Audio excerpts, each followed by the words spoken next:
This is America in the Morning from Westwood One. Good morning, I'm John Trout. It's Monday, October 27th, 2025. Here's what's coming up on America in the Morning. President Trump announcing a potential thaw in the trade war between the U.S. and China. I'm John Stolnis in Washington. The government shutdown is adding to stress for air traffic controllers and disrupting flights. Please come to work. I'm Ed Donahue. French prosecutors announcing the arrest of suspects in connection with the theft of crown jewels from the Louvre Museum in Paris. I'm Julie Walker. A deal reportedly done between the U.S. and China surrounding TikTok. We reached a final deal on TikTok. I'm Clayton Neville. The controversy over tariffs continues, but a lack of certainty has proven a boon for at least two of America's best-known companies. I'm Peter Shutdown. 2.2 million pounds of Korean barbecue pork jerky has been recalled over contamination with pieces of metal. I'm Lisa Dwyer. All ahead on America in the Morning. President Trump is in the Far East for talks with leaders there as he seeks to firm up relations with allies in Asia, including the Chinese, and appears to be making some progress on the trade and tariff front. John Stolnis has the latest. During his stay in Malaysia over the weekend, the president announcing a framework for a trade deal with China has been agreed to. I think we're going to have a deal with China. We meet, as you know, in South Korea with President Xi. I think we're going to have a good deal with China, and they want to make a deal, and we want to make a deal. Trump and Chinese President Xi Jinping will meet Thursday in South Korea. While refusing to give away too many details, Treasury Secretary Scott Bessent tells ABC's This Week China's freeze on soybean purchases critical to American farmers will likely be resolved. And I'm not going to get ahead of the president, but I believe when the announcement of the deal with China is made public, that our soybean farmers will feel very good about what's going on. China also recently limited rare earth exports to the U.S., with Trump threatening greater tariffs on China as a result. Bessent says those threats are currently off the table. Meanwhile, the president made a number of deals over the weekend, overseeing a ceasefire agreement between Cambodia and Thailand after some deadly border clashes back in July, and signed trade deals with Cambodia, Malaysia, as well as a framework agreement with Thailand. The United States will have a robust commerce and cooperation transactions, lots of them, with both nations as long as they live in peace. However, Trump slapped an additional 10% tariff on some Canadian goods after a video was released by the government of Ontario, which featured Ronald Reagan speaking out against tariffs when he was president. High tariffs inevitably lead to retaliation by foreign countries and the triggering of fierce trade wars. Then the worst happens. Markets shrink and collapse, businesses and industries shut down, and millions of people lose their jobs. Bessent explained why the president reacted so angrily to a television ad. This is a kind of propaganda against U.S. citizens. You know, it's psyops. Why would the government of Ontario, I'm told that they have spent or were planning to spend up to $75 million on these ads. The president will meet with Japan's new Prime Minister, Sanae Takachi, tomorrow before finishing the week in South Korea. John Stolnis, Washington. The situation at the nation's airports is about to get even murkier, as this is the week air traffic controllers will not be receiving their scheduled paychecks starting tomorrow. A lack of air traffic controllers forced Los Angeles International Airport to have a ground stop on all flights Sunday, and more than a third of all flights at Orlando, New Orleans, St. Louis, Newark-Liberty, LaGuardia, and Dallas were delayed in the past 24 hours, just part of the more than 8,000 flights experiencing delays across America yesterday. According to FlightAware, the flight delays are already beginning to stack up this morning. Ed Donahue reports that Sunday's delays may just be the tip of the government shutdown iceberg, as Transportation Secretary Sean Duffy, speaking on Fox News Sunday Morning Futures, says the longer the shutdown goes on, holiday flights could be seriously impacted. My job is to keep the airspace safe. And so if I don't feel like I have enough controllers or enough controllers that are focused, we will slow down traffic. We will stop traffic. And that's why you see the delays in the system. And the job number one is, again, get people to where they're going safely.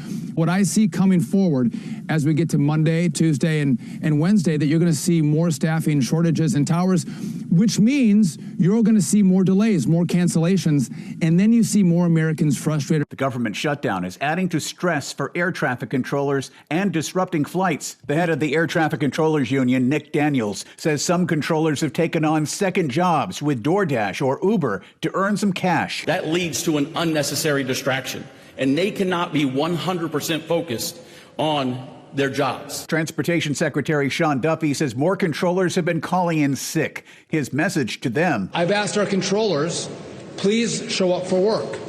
And those who do show up for work, I thank them. They're great American patriots who come to work every single day knowing that they don't have a paycheck going into their bank account, even though they're providing critical services to the American economy. So I thank them for coming to work, and I encourage them to continue to come to work as we navigate the shutdown. Duffy says disruptions and delays will only get worse after Tuesday, which is usually payday. And they got notice that their paycheck is going to be a big fat zero. Airlines and airports have started buying controllers meals and connecting them with food banks and other services. I'm Ed Donahue. The top stories of the day are sponsored by Sleep Number. Enjoy personalized comfort for better sleep night after night. And now it's the Buy More, Save More event. Save on beds, bases, pillows, and more. Only at Sleep Number or sleepnumber.com. Arrests made in the Louvre jewel heist. We'll have that and more when America in the Morning continues after these messages.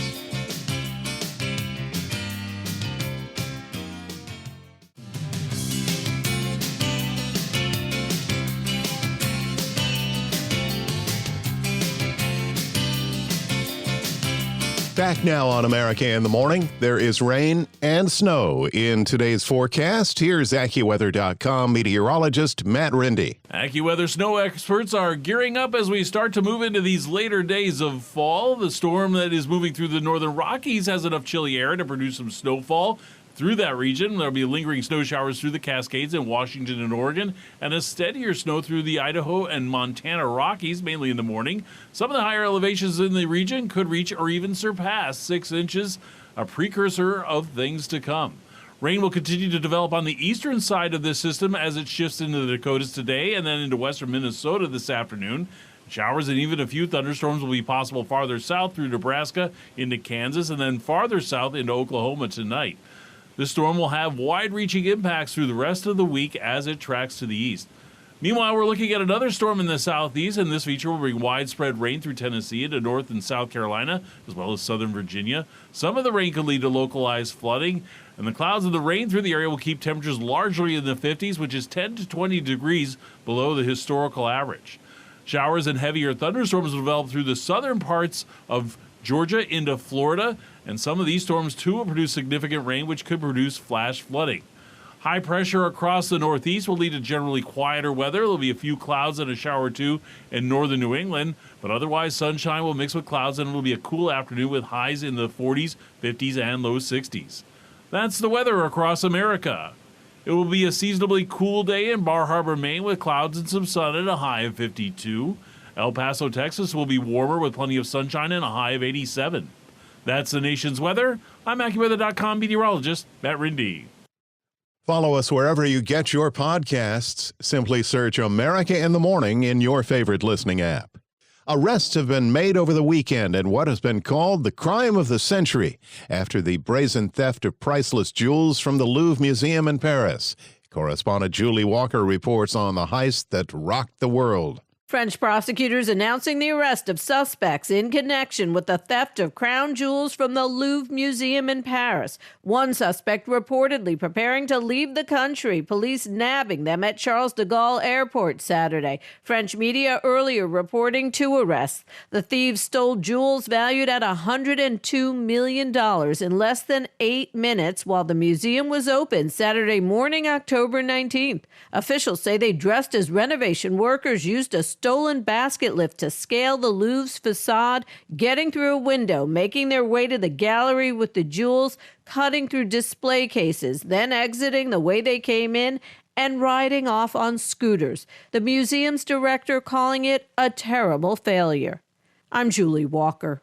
A deal on the future of TikTok is set to be finalized before the end of the week, according to the Trump administration. Correspondent Clayton Neville reports. Treasury Secretary Scott Bessent made the announcement on CBS's Face the Nation. We reached a final deal on TikTok. We'd reached one in Madrid. He said all the details have been finalized and the deal is expected to become official when President Trump and Chinese President Xi Jinping meet on Thursday. And that will be for the two leaders to consummate that transaction on Thursday in Korea. The alleged deal follows legislation signed by President Biden last year, mandating that TikTok be divested from its Chinese Communist Party-linked ownership with ByteDance. That's the app's parent company. The concerns surrounded U.S. national security. Bessent didn't expand on the details of the agreement, but an executive order signed by President Trump earlier this year essentially paved the way for the deal. According to that order, ByteDance would own less than 20% of TikTok, and certain investors would get 80%. I'm Clayton Neville. When we return on America in the Morning, U.S. automakers thrive under tariffs. After these messages.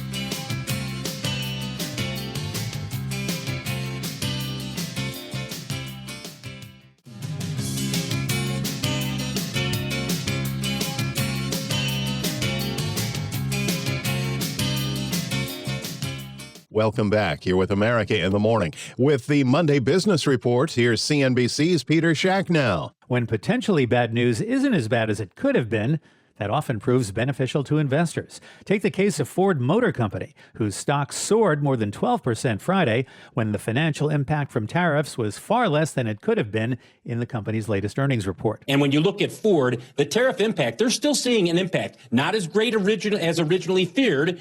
As for General Motors, its tariff impact also has been lowered from what it originally expected.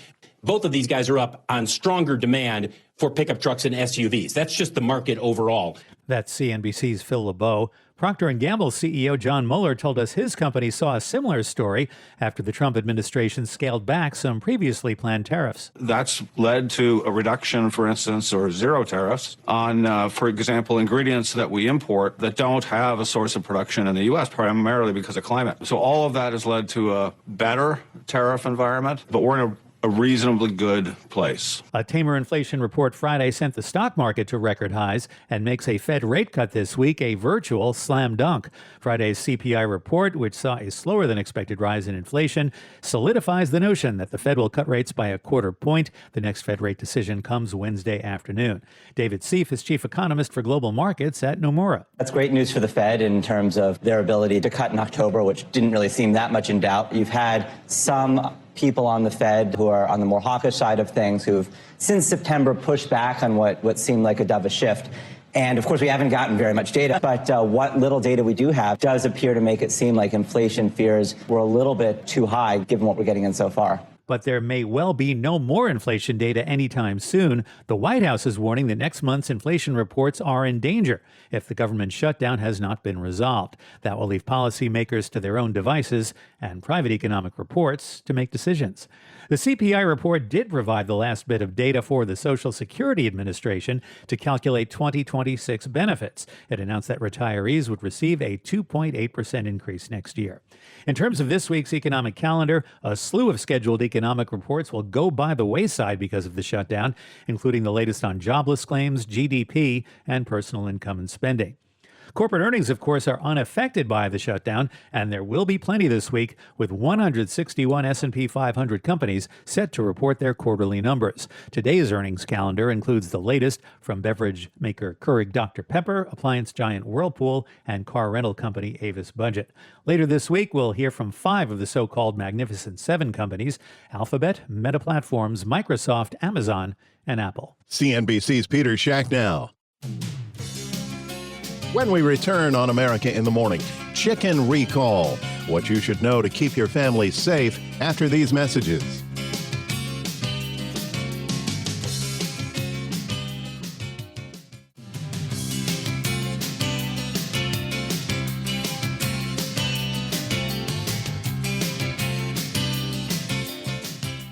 Two U.S. Navy aircraft from the aircraft carrier USS Nimitz crashed during separate operations in the South China Sea Sunday. The Pentagon is reporting that a Seahawk helicopter went into the water.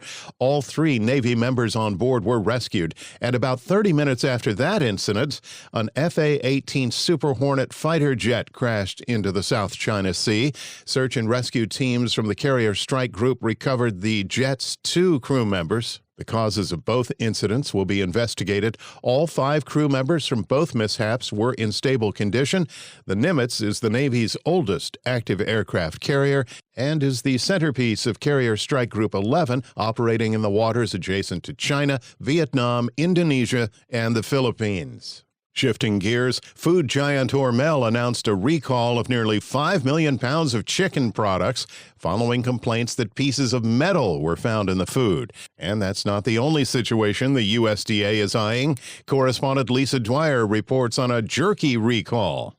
More than 2.2 million pounds of Korean barbecue pork jerky has been recalled over contamination with pieces of metal. LSI Inc. voluntarily pulled the product, sold at Costco and Sam Club stores nationwide. The recall includes plastic pouches labeled Golden Island Fire-Grilled Pork Jerky Korean Barbecue Recipe. Consumers had complained about finding pieces of metal in the jerky. Company officials say that the metal came from a conveyor belt used in production. People should not eat the recalled jerky and should throw it away or return it for a refund. I'm Lisa Dwyer. America in the Morning for Monday, October 27th, 2025 is produced by Jeff McKay. I'm John Trout. This is Westwood One.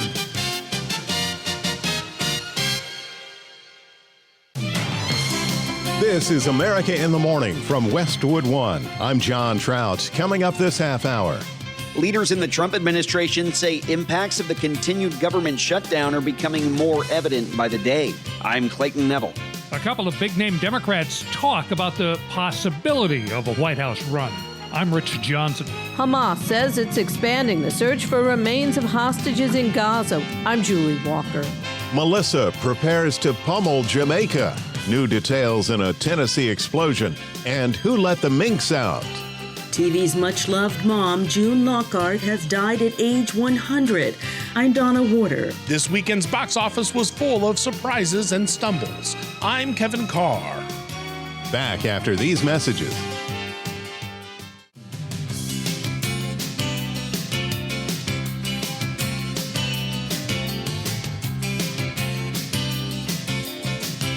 America in the Morning continues this Monday. Here's AccuWeather.com meteorologist Matt Rindy. There is a storm moving through the southeast today, and that will bring widespread rain through Tennessee into North Carolina and South Carolina, as well as southern Virginia. Some of the rain could lead to localized flooding, and the clouds and the rain through the area will keep temperatures in the 50s, which is 10 to 20 degrees below average. We'll have showers and heavier thunderstorms developing farther to the south through parts of Georgia into Florida, and some of those storms, too, will produce significant rain, which could lead to flash flooding. High pressure in the northeast will generally lead to quieter weather. There will be a few clouds and a shower or two in northern New England, but otherwise we'll have sunshine mixing with clouds, and it'll be a cool afternoon with highs in the 40s, 50s, and low 60s. Another storm through the northern Rockies will also have some chilly air with it, leading to some snow in the region. There will be some lingering snow showers through the Cascades in Washington and Oregon, with a steadier snow through Idaho and Montana. And that will be mainly during the morning hours, but some of the higher elevations could reach or even surpass 6 inches of snowfall. And the rain will continue to develop on the eastern side of the system as it shifts into the Dakotas today and then in western Minnesota this afternoon. Showers and even a few thunderstorms will be possible farther to the south through Nebraska into Kansas and then into Oklahoma tonight. And this storm will have wide-reaching impacts through the rest of the week as it moves to the east. It will be a dry in a good part of the west outside of that Rocky storm. There'll be plenty of sunshine through much of the Great Basin into the southwest and California. Highs in the afternoon will reach into the 30s and 40s in northern areas to near 90 in the southwest. We are watching major Hurricane Melissa through the Caribbean, and it may lead to some high surf along the east coast later this week, but it is expected to remain well to the east. That's the nation's weather. I'm AccuWeather.com meteorologist Matt Rindy. You can follow us wherever you get your podcasts. Simply search America in the Morning in your favorite listening app. Leaders in Washington say the impacts of a continued government shutdown are becoming more evident. Correspondent Clayton Neville reports that air traffic controllers won't be receiving their paychecks tomorrow, and by the weekend, the government will stop paying for food aid, including SNAP. The government shutdown enters another week, meaning another round of paychecks essentially skipped for many federal employees, to include TSA agents and air traffic controllers.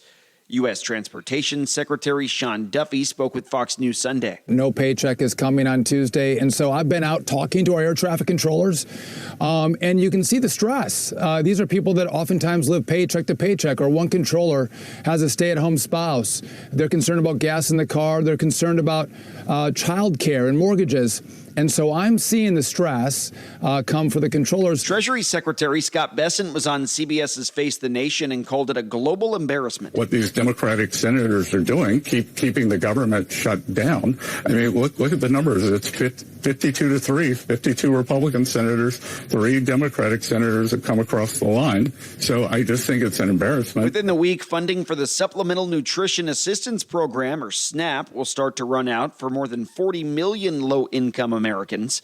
Democrats want changes to the proposed budget bill surrounding health care. As Democrats, we've maintained from the very beginning and continue to maintain we will sit down anytime, any place with anyone, either at the Capitol or back at the White House, to reopen the government, to negotiate a bipartisan spending agreement. House Minority Leader Hakeem Jeffries was on CBS's Face the Nation and said that Republicans won't negotiate. We continue to demand that Republicans sit at the negotiating table so we can enact a spending agreement that's bipartisan in nature. President Trump is away from Washington this week on an international trip. He's gone until Thursday. He said he didn't know if a deal will be done by the time he gets back.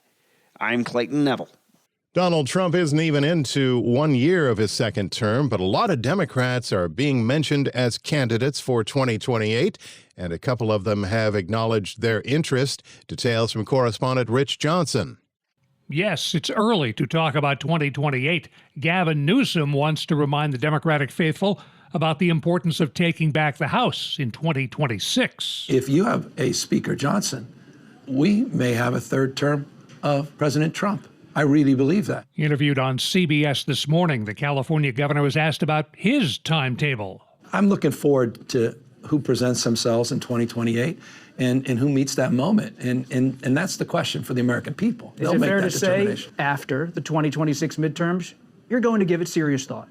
Yeah, I'd be lying otherwise. I'd just be lying, and I can't do that. The D.C. publication The Hill's current ranking of Democratic contenders rates Newsom number 1. But just down the list, his fellow Californian, former Vice President Kamala Harris.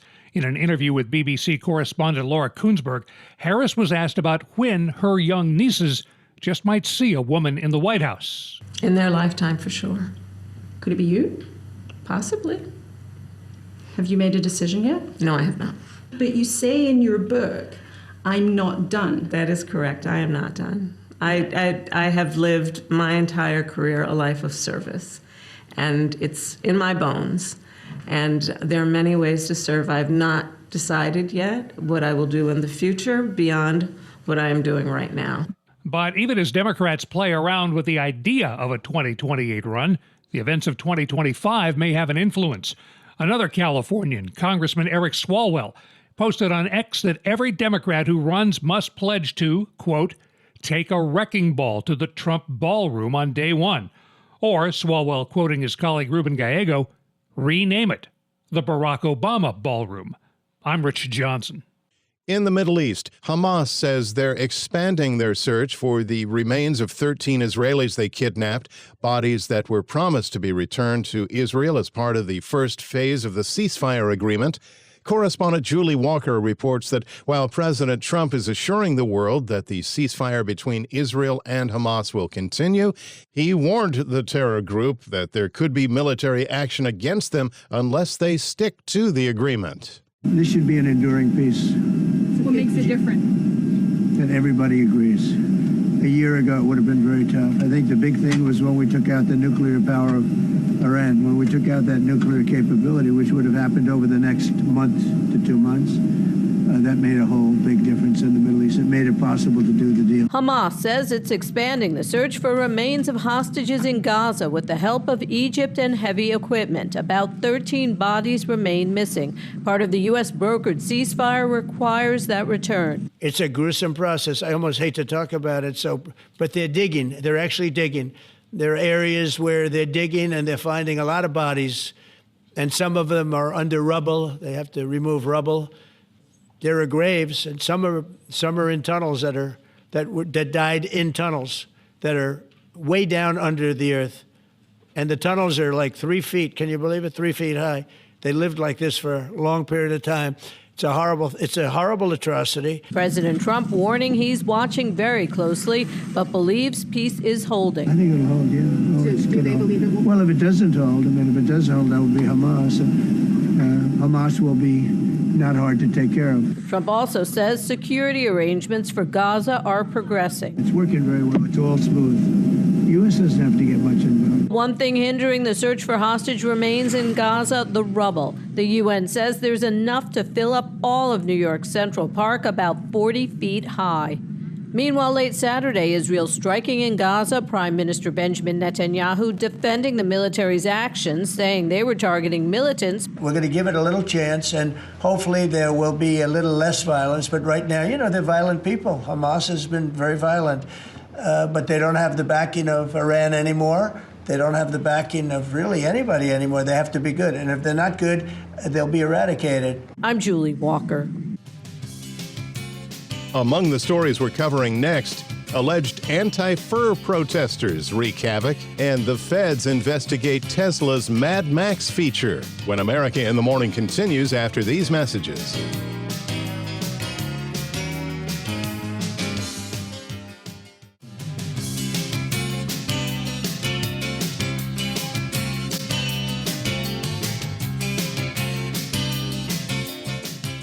The warnings are dire for Jamaica, Haiti, and Cuba as Hurricane Melissa continues to gain strength, becoming a powerful Category 4 on Sunday and expected to be even stronger before it slices through the heart of Jamaica tomorrow.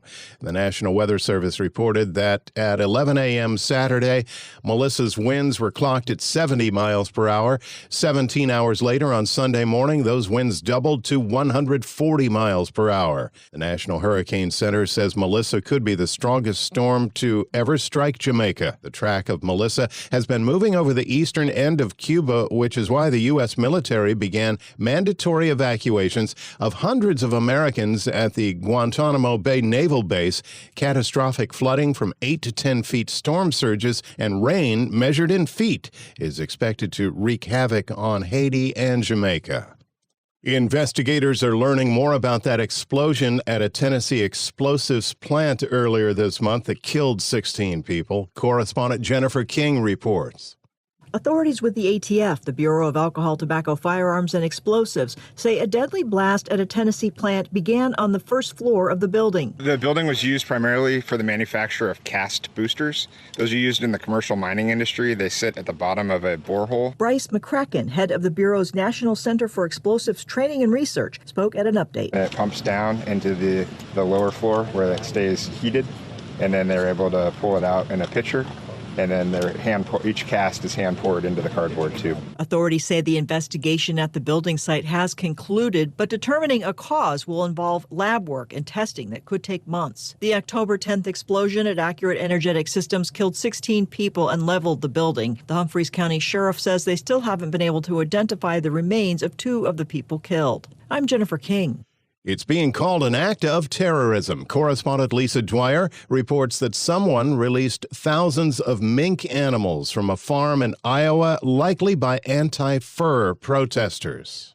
One or more intruders broke into an Iowa mink farm and released 2,000 mink in what the Fur Commission USA calls a terrorist act under federal law. Sometime between Monday night and Tuesday morning, fencing was cut, Pens and nest boxes were destroyed to release the mink, which are raised for their fur. By Friday morning, just over 60% of the mink had been recovered. Farmers say that the mink are not adapted to survival and tend to succumb to elements in the wild. There are about 2 such incidents of mink releases a year. The Animal Legal Defense Fund says that mink farms crowd animals in inhumane and unsanitary cages that can contribute to the spread of disease and are supporting legislation to end mink farming in the U.S. I'm Lisa Dwyer.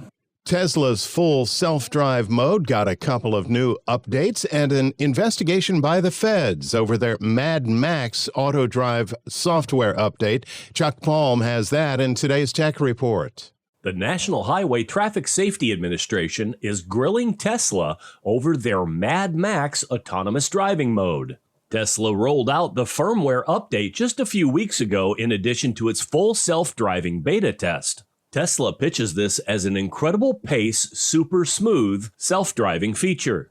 What this is actually an evolution of the 2018 autopilot beta Tesla scrapped after public backlash. The probe kicked off earlier this month when the NHTSA launched a preliminary investigation into the full self-drive antics, including vehicles plowing through stop signs and veering into oncoming lanes. Ironically, Tesla released at the same time a sloth mode, which is a more laid-back mode for a more conservative driver. The NHTSA is investigating the matter, saying that the human at the wheel, not the code, bears full responsibility for obeying all traffic laws.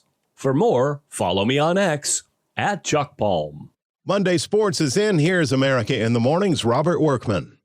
NFL Week 8 on Sunday, the New York Jets broke through for their first victory of the season, edging the Bengals 39-38. New York was down 15 at the start of the fourth quarter before Breece Hall ran for 2 scores, then threw an option pass to Mason Hall in the final 2 minutes for the go-ahead TD. I feel like that's been the tale of our season, is to keep fighting. So we made a few plays here and there. Defense got us the ball back, and we were able to come out and win it. All of the remaining games had double-digit differences. The Colts stampeded over the Titans 38-14 to improve to a league-best 7-1. Daniel Jones threw 3 touchdown passes, one of them to Jonathan Taylor, who also ran the ball in twice. Last night, the Packers stopped the Steelers 35-25, Jordan Love outperforming his old teammate Aaron Rodgers. Green Bay has the best mark in the NFC at 5-1-1.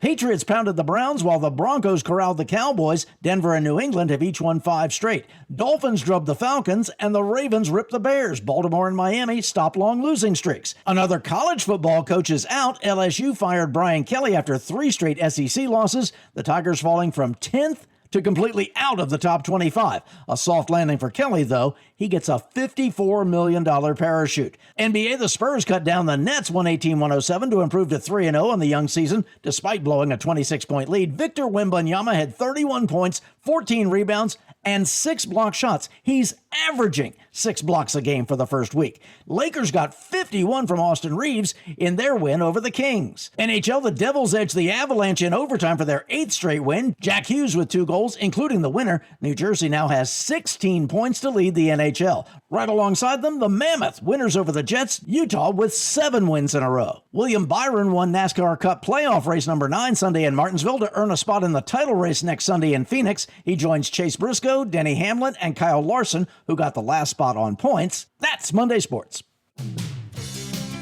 Remembering a favorite television mother when America in the Morning continues after these messages.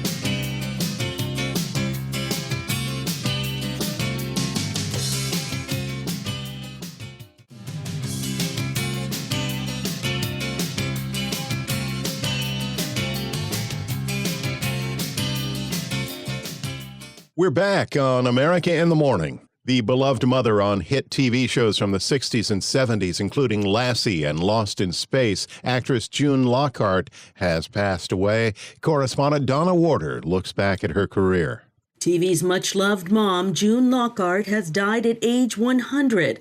A family spokesman says Lockhart died of natural causes at her home in Santa Monica, California. Lockhart played the roles of warm, compassionate mothers. She played Ruth Martin on the TV series Lassie from 1958 to 1964. Are you trying to tell me that Lassie refuses to eat food taken out of my new refrigerator? And from 1965 to 1968, Maureen Robinson on Lost in Space. Major, that $30 billion is just as much my money as it is yours, and I don't like to waste it either.